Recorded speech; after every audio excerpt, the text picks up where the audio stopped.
Let us start our talk on Bojjhanga. Today again I want to continue the talk on concentration factor of enlightenment. Concentration factor of enlightenment is very deep subject. Today is last week we spoke on jhana, attaining the first jhana, and I gave also a simile. I mentioned the factors of the first jhana. They are initial thought, sustained thought, joy, happiness, and concentration. We mentioned what initial thought is. Initial thought means thought of loving friendliness, thought of letting go, thought of compassion.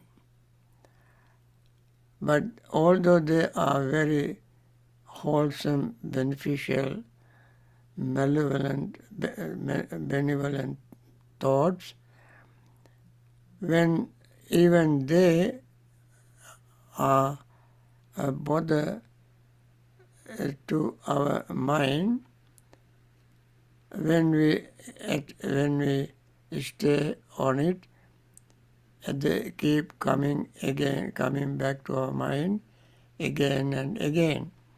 Even though they are wholesome, wonderful thoughts, and yet they have a ripple of disturbance. And slowly our mind drifts away from these ripples,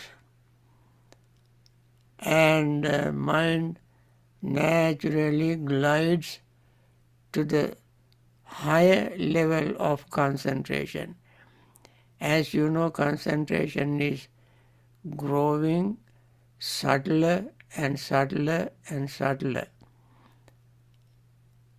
I mentioned even the first jhanic state, there is concentration, but it is not very subtle or deep. We still hear sound and so forth. And therefore all this slowly subsided, and mind becomes more very peaceful, quieter and quieter and quieter. That time even those wonderful thoughts, as a ripple of thoughts, bother our concentration, our peaceful state of mind. And therefore we don't pay attention to them.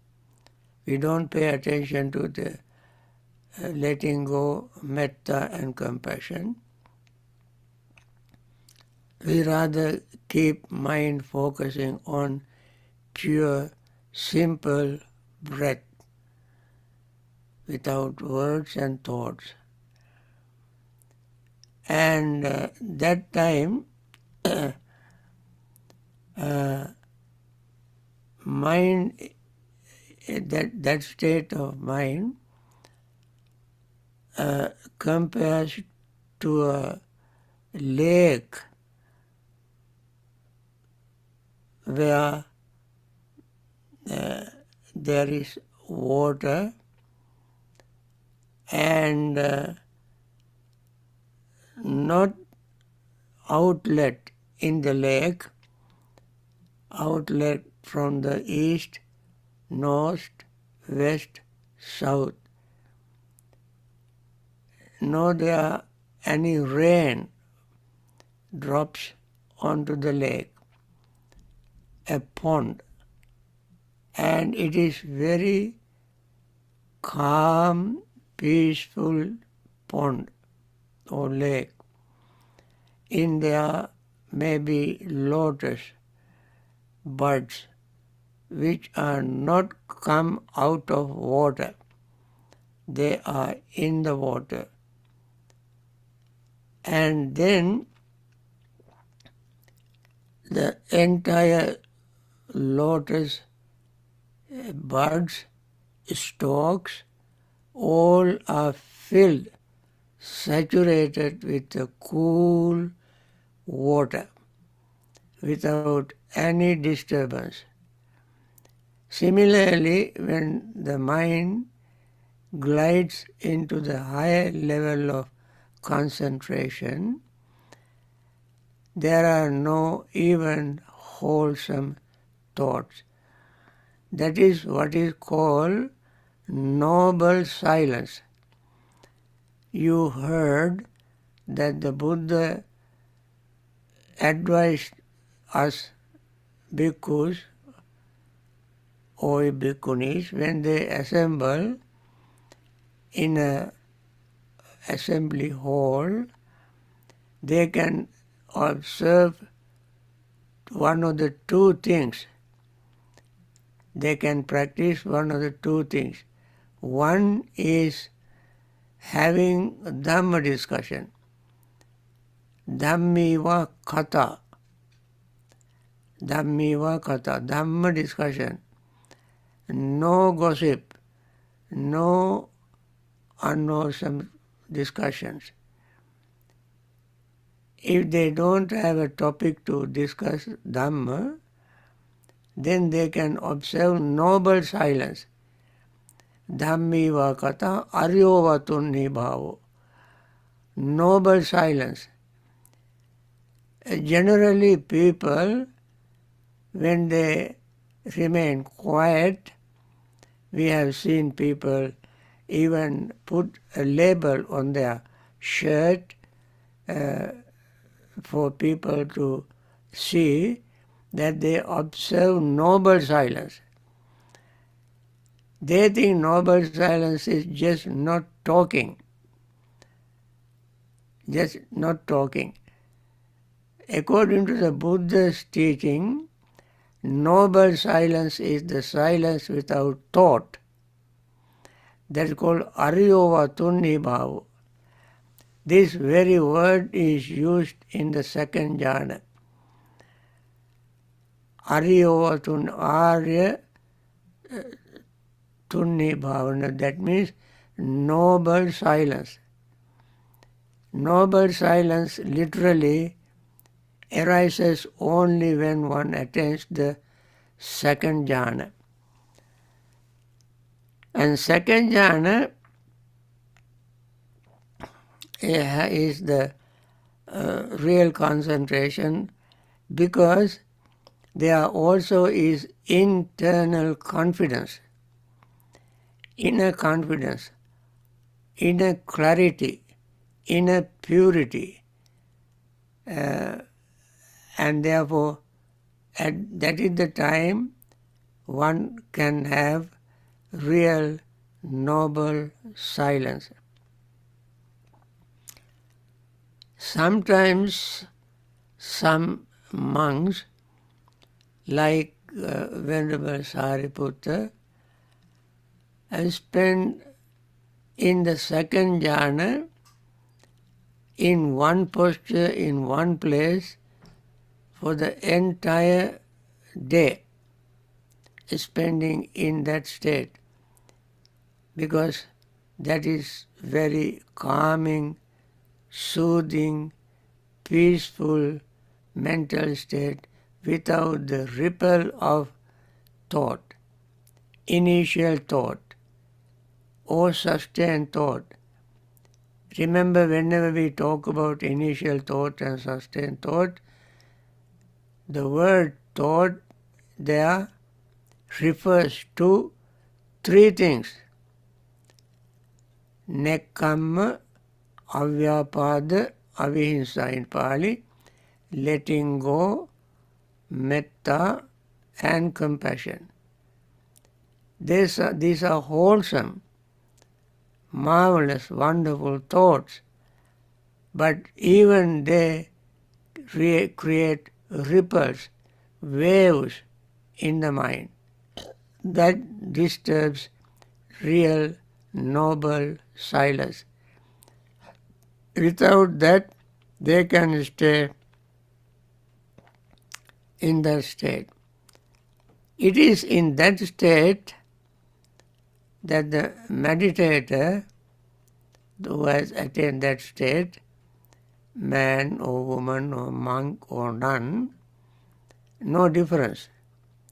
Once we attain that state, there's no difference of gender or age or status. In that state, all one notices is the extremely fast changes, as like speed of light or lightning, very fast changes.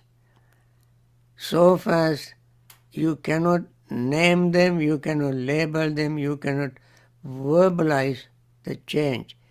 Just experience the change.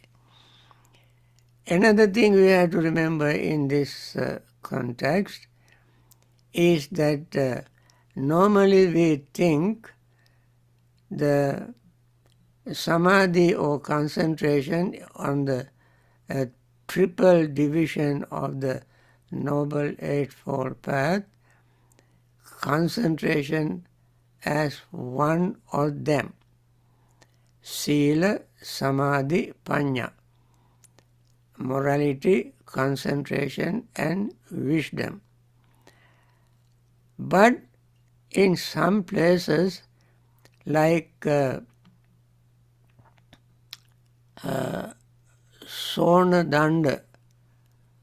Sutta, the discourse delivered to a Brahmin called Sonadanda, Buddha mentioned the concentration and morality falls into, they are inseparable mental factors. Concentration, the morality falls into the category of wisdom. There, wisdom is explained in terms of jhana. First jhana, second jhana, third jhana, and so forth. So Buddha has given a simile like two hands. One hand washes the other hand and vice versa. Similarly, morality and wisdom go together. He said, one who is wise is moral. One who is moral is wise. So, Sila, Samadhi, Panya, morality, concentration and wisdom is broken as reclassified into two, morality and wisdom. The word concentration is replaced by wisdom.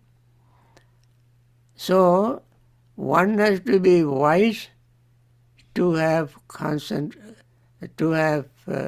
moral life, and morality is extremely important to gain concentration and wisdom. When you practice meditation, when anytime your mind is restless, remorseful, then honestly check your mind. You might have done something unethical, and that creates guilty feeling. That generates remorse. only when one's morality is pure and clean, at least from certain point in life, up to the time the person takes up meditation seriously, at least during that period the person's morality is pure and clean, impeccable. And that gives the person joy, happiness, in order to gain true concentration. Now this cool water in the lake is a beautiful simile to illustrate the meaning of the second jhana, the concentration in the second jhana, because Buddha said internal confidence, ajjattam sampasadanam, inner clarity and purity is so powerful that it does not disturb the mind. The mind remains very calm, relaxed and peaceful with concentration. So many factors are there. Real concentration is there. Samadhijang piti sukham. Samadhijang piti sukham. Joy and happiness arises from concentration. Concentration. Now, that you can imagine the subtlety of joy and happiness arising from concentration. Samadhijang piti, samadhi is concentration, piti and sukha, joy and happiness, or pleasure and happiness arising from concentration. Samadhijang piti sukha. And therefore at that level, silence, real silence is the real noble silence. Real noble silence. Then that is the second level of concentration. Then the meditator, this happened in the meditator's mind, practicing right concentration, and as a fact of enlightenment, samadhi sambojjhanga, in order to make it a fact of enlightenment, one must complete the jhanas. The second jhana is one has to complete. In order to perfect it, one must mindfully attain it, mindfully stay in it, then mindfully gets out of it, and mindfully reflect, and mindfully re-attain it.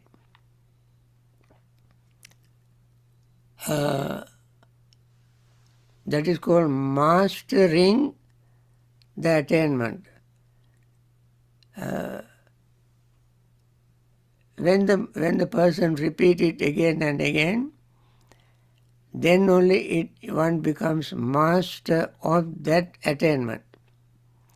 And then again, a time will come, the mind will realize that even the joy and happiness themselves are too gross,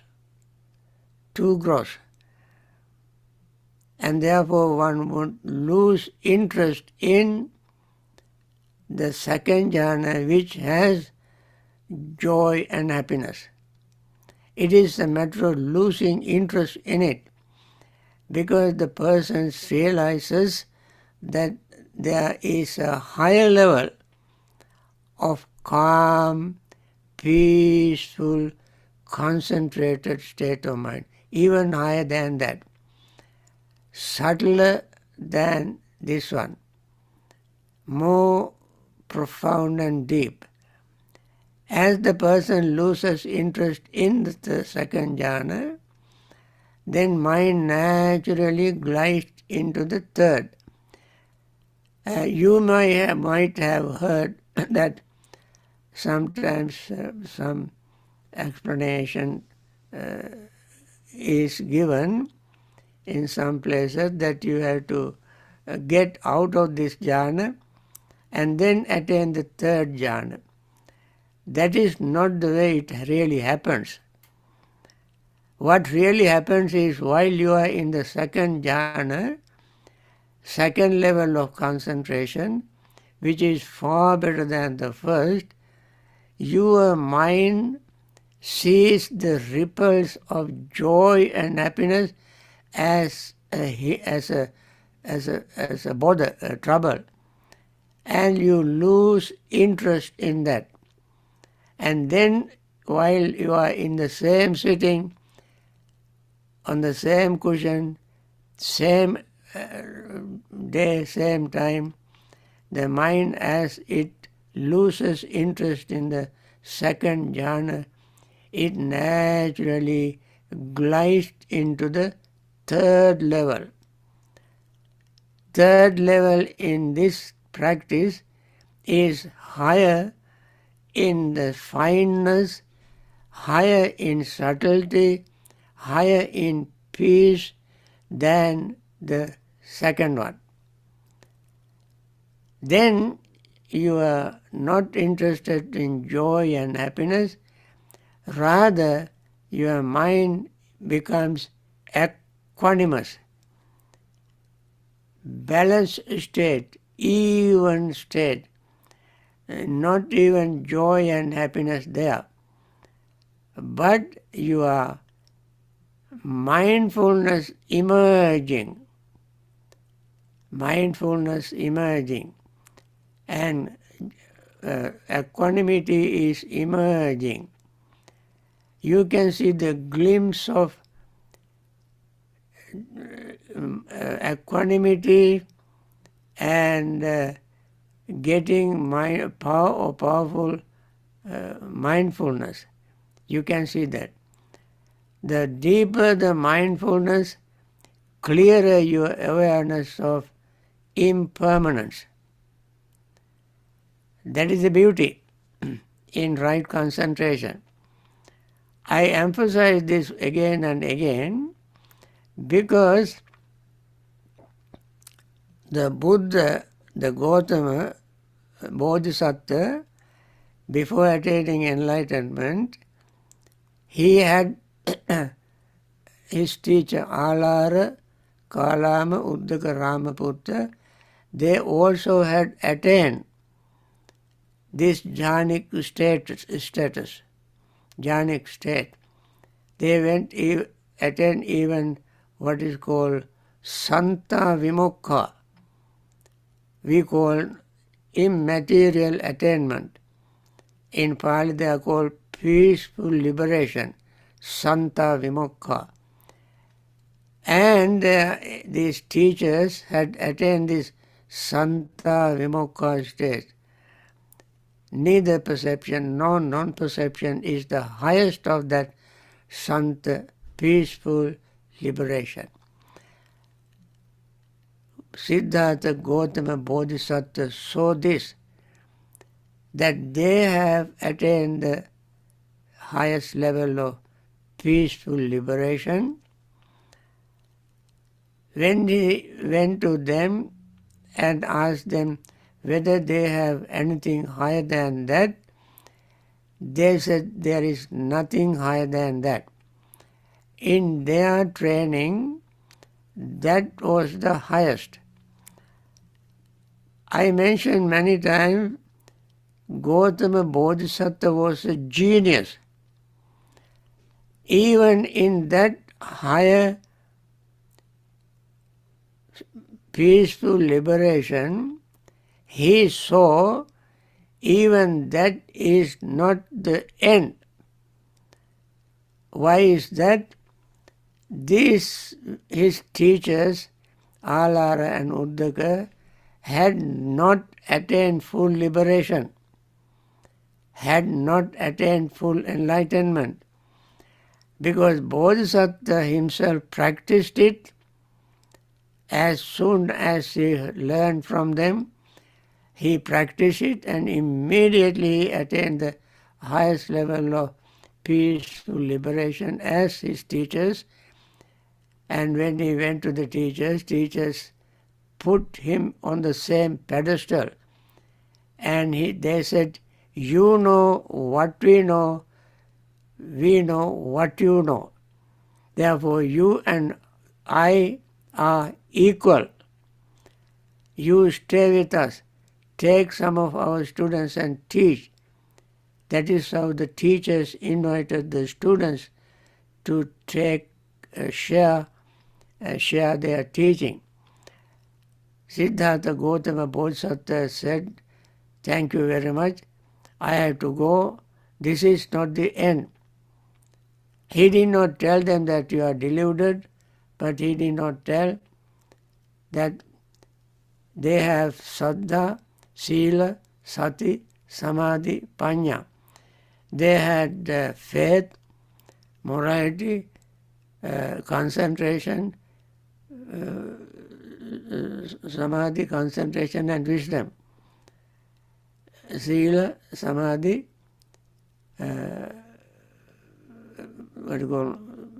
saddha, faith, sila, saddha, sila, sati, mindfulness, samadhi and concentration, all these 5 spiritual faculties they had. But they had not attained liberation. Why? Because all their saddha, sila, sati, samadhi, panya are not on the right path. They are on the wrong path. And therefore, he found mindfulness, he found all these 5 faculties in a right way, because they must be supported by mindfulness of impermanence, unsatisfactoriness and selflessness. Mindfulness of that. His teachers did not have this. And therefore, he went separately and he restarted everything all over. And he found mindfulness and situational awareness or clear comprehension very clearly. And in the 3rd jhana, the mindfulness and equanimity emerged. Then he saw the higher level of concentration. And therefore, he continued that practice. And when he continued that practice, he found even that was not the end. 3rd jhana itself is not the end. It is called Ditta Dhamma Sukha Vihara, the living happily in this very life. With he want to come to the end of that. Now he has come to the 3rd level of it. As I said, he was a genius, therefore he thought there must be more to this. There must be more to this. And then he went further, keep practicing and practicing and practicing. The third level of concentration. Now remember, we are learning the factors of enlightenment. Factors of enlightenment must be perfect. He was perfecting them. As he was perfecting, he saw little more to go. And then he went on practicing and practicing and practicing until he came to the fourth level of concentration. I will talk about it next week, and today my time is up. I hope you keep all this in your mind. When I talk next week, you may recall what I said, so that I don't have to repeat all this all over again to remind you. So I end this with my regular metta wish, and next week I will continue the rest. So may all those who are in hospitals suffering from various diseases, sicknesses, taken care of by doctors and nurses, recover from their diseases and return to normal life, continue their Dhamma practice and liberate from samsaric suffering. May all the doctors, nurses and hospital staffs who dedicate their life, sacrifice their comfort, risk their life out of compassion for these people, may they continue their wonderful service and practice themselves Dhamma and liberate themselves from all samsaric suffering. All those who have lost their loved ones and have been grieving, may they free from grief and return to their regular practice and liberate themselves from samsaric suffering. All others who are in various trouble spots in the world, trouble caused by various things, economics, politics, wars, and so forth and so on, may they all find peace, happiness, and solace and comfort and liberate themselves from samsaric suffering. May everybody, every living beings be well, happy and peaceful and liberate from samsaric suffering. And thank you very much for participating in this, and I see you next week. I don't see my face. Thank you, Bhante. Thank you, Bhante. Sadhu, sadhu, Sadhu, sadhu. sadhu, Thank you, Bhante. Thank you, Bhante. Thank you, Bhante. Thank you, Bhante. Thank you, Bhante. Shiva. Thank you, Bhante. Thank you.